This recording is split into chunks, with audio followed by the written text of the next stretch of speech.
Petrol দাম বর্তমান rate হচ্ছে মধ্যে হচ্ছে 102 টাকা 29 পয়সা, আর ডিজেল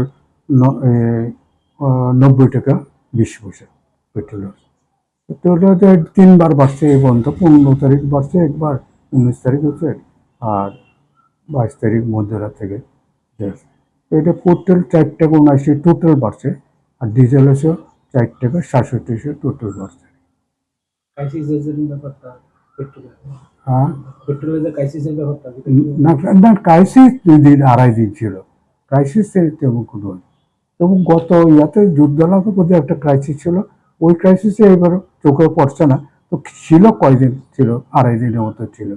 এর মধ্যে এখন থেকে অনেক দিন ধরে নর্মাল 3-4 দিন হয়ে গেছে মোটামুটি নর্মালভাবে চলছে।